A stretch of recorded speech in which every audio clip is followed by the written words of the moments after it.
Bonjour, c'est Bienvenue Séné Mongaba de l'ASBL Mabiki, en partenariat avec l'ITEA Lingala et avec l'appui de la Fédération Wallonie-Bruxelles de Belgique, dans le cadre des projets de promotion de la citoyenneté et de l'interculturalité.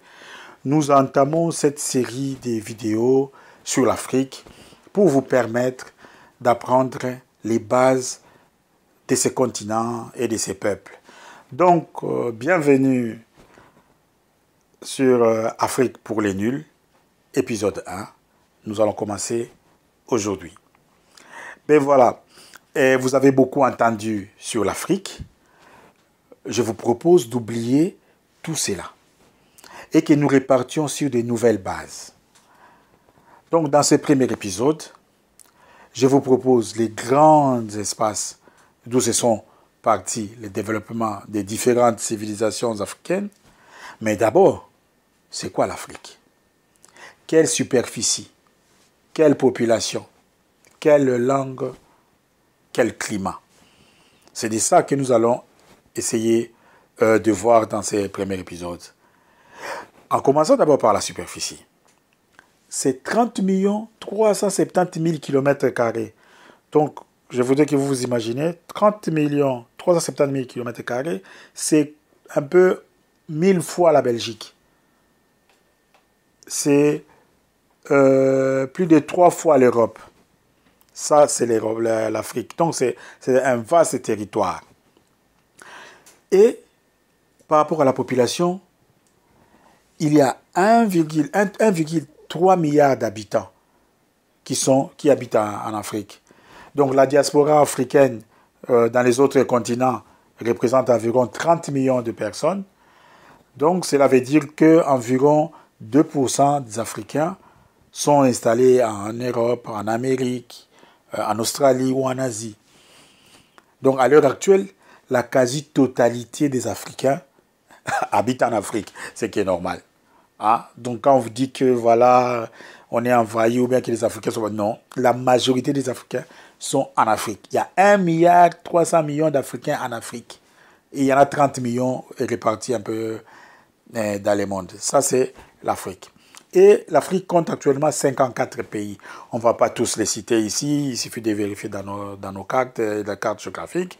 Mais d'une manière régionale, on peut distinguer l'Afrique du Nord, l'Afrique de l'Ouest, l'Afrique de l'Est, l'Afrique centrale et l'Afrique australe.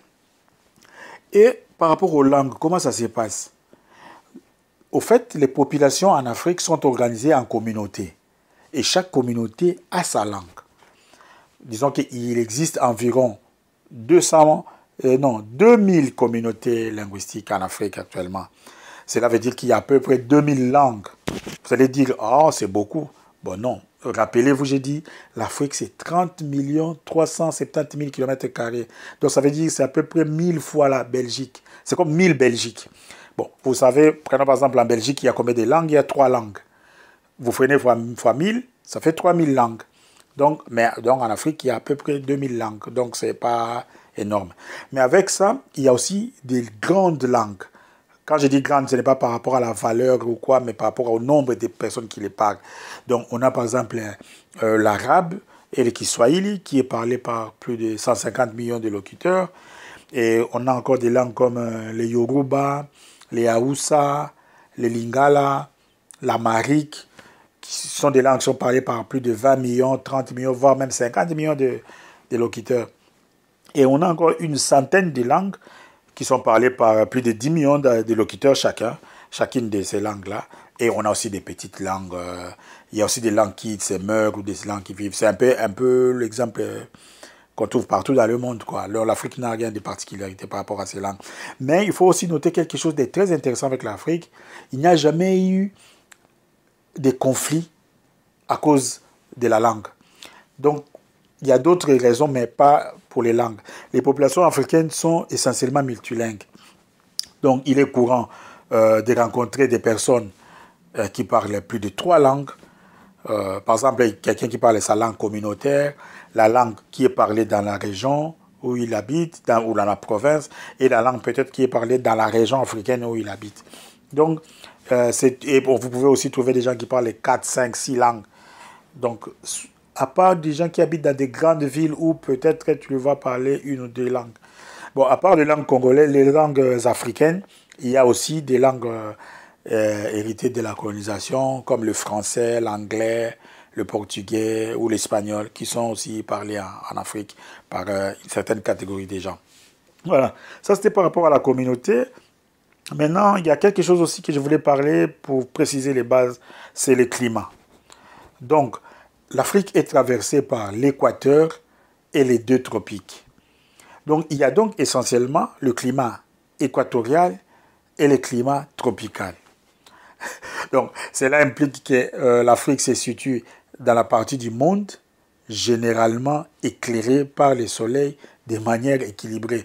Ça veut dire que, en général, durant toute l'année, il fait jour autour de 6 heures du matin et la nuit autour de 19 heures, avec quelques petites variations qui ne dépassent pas 1 heure. Donc, c'est comme ça en général.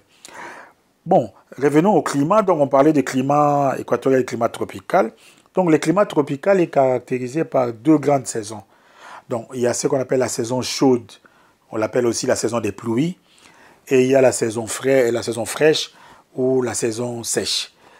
Donc, comme le nom l'indique, pendant la saison chaude, il fait très chaud et il pleut.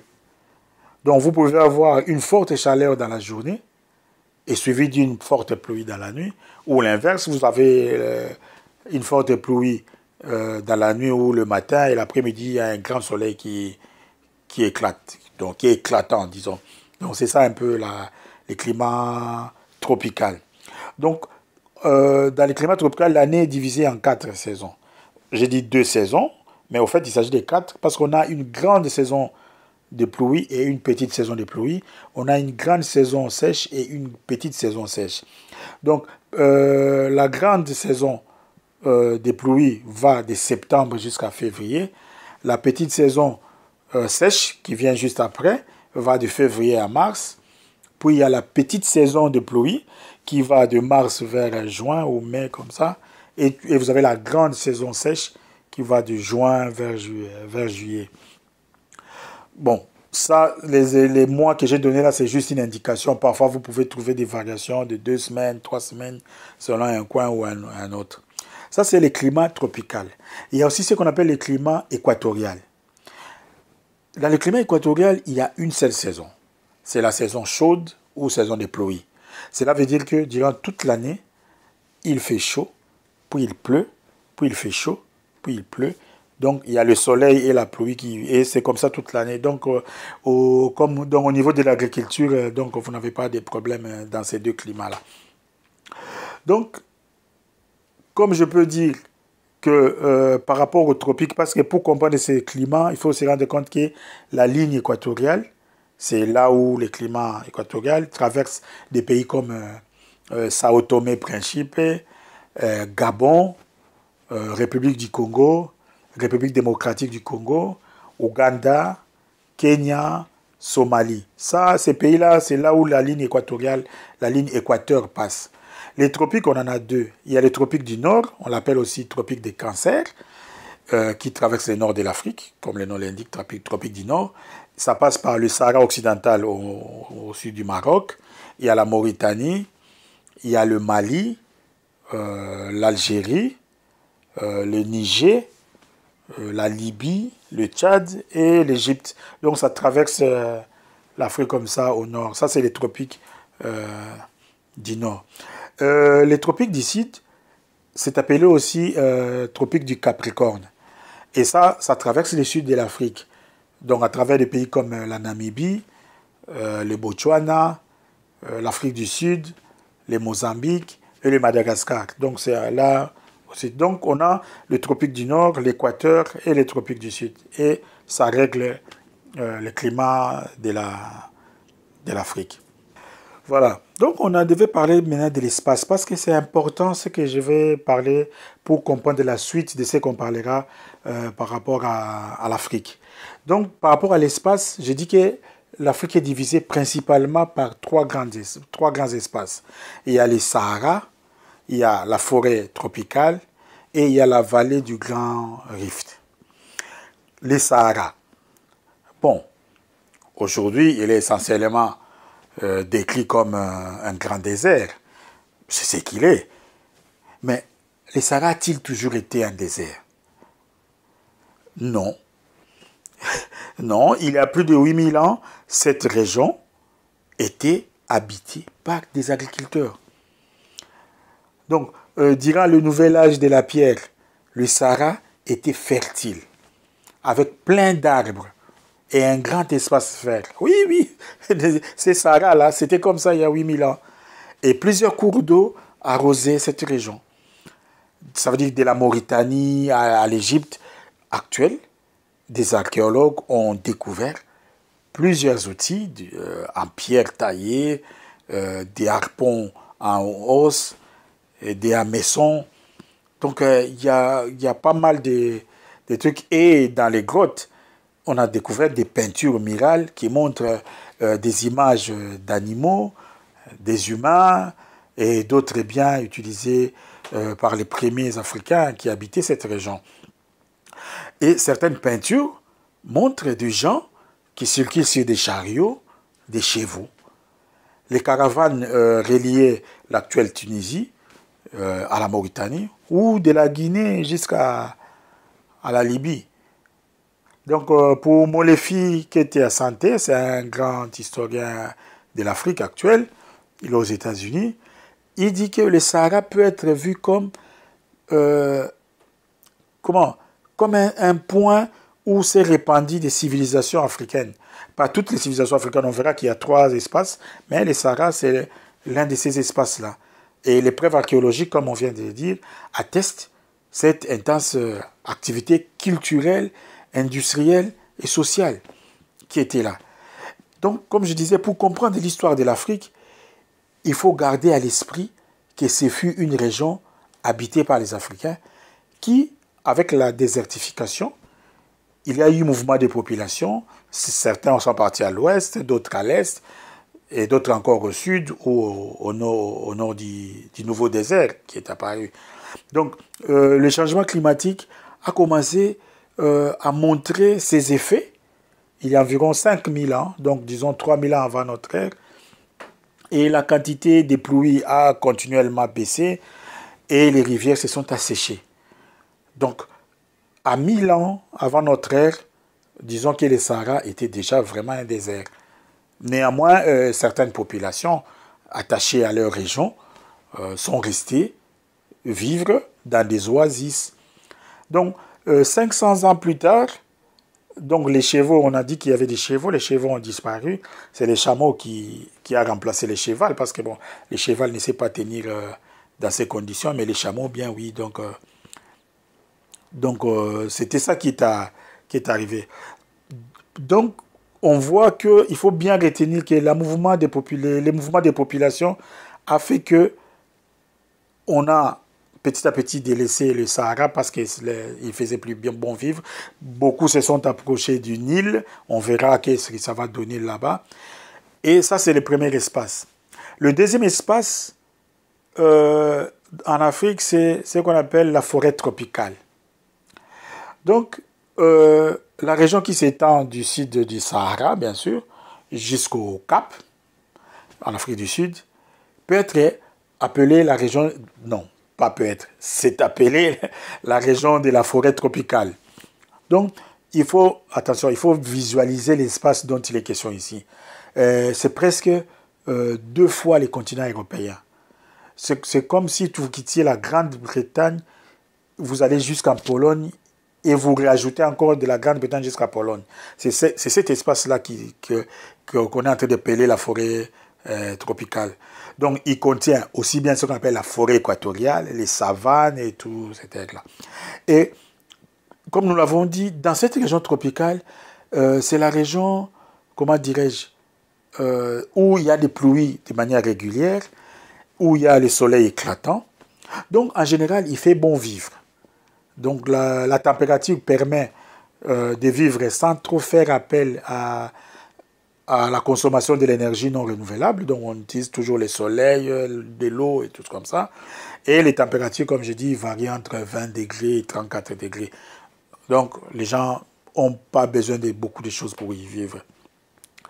Et la diversité de la faune, de la flore, et il y a des milliers de cours d'eau. Donc, vous comprenez que la combinaison de ces trois choses, la faune, la flore et l'eau, a permis à l'Africain qui habitait là de développer le sens de l'observation et tout ce qui en découle comme des savoirs scientifiques énormes qui ont été développés.